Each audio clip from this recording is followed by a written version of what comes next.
સુરતના વેસુ વિસ્તારમાં મંદિરની બહાર મહિલા ભિક્ષુકને કાર ચાલકે ઉડાવી દીધી હતી, જેમાં વૃદ્ધ મહિલાનું મોત નીપજ્યું હતું.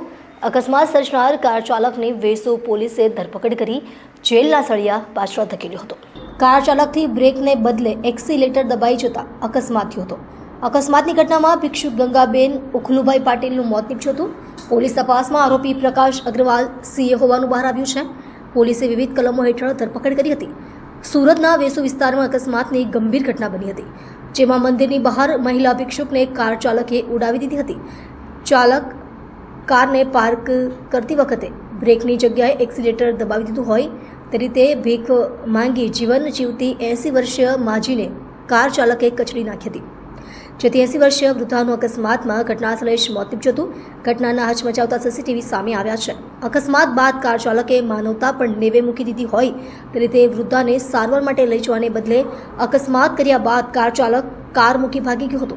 ઘટના અંગે વેસુ પોલીસે ગણતરીના કલાકોમાં આરોપી પ્રકાશ અગ્રવાલની ધરપકડ કરી જેલના સળિયા પાછળ ધકેલ્યો હતો. તો કઈ રીતનો બનાવ હતો, કોણ છે આરોપી અને કઈ રીતના એની ધરપકડ કરવામાં આવી?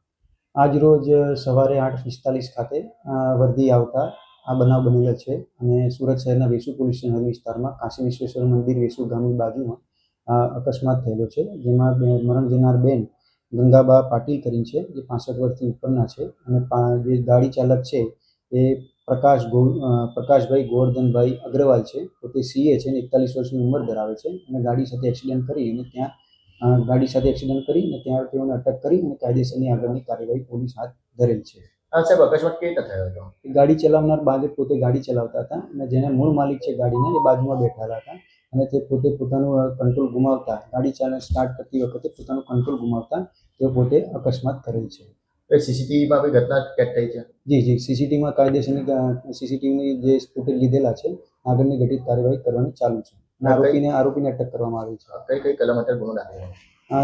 બીએનએસની કલમ મુજબ 281/125A, 125B, 106, MB એક્ટની 184, 177 મુજબની કાર્યવાહી કરવામાં આવે છે. મૃતક મહિલા છે ત્યાં શું કરી હતી, કોણ હતી? ત્યાં મૃતક મહિલા ગંગાબેન પાટીલ હતા. ત્યાં પોતે બેઠા હતા. ત્યાં અચાનક ગાડી ચાલકનો કંટ્રોલ ખોઈ જતા ગાડી એના પર એક્સિડન્ટ કરેલ છે. ચાલો, પટી ગયું.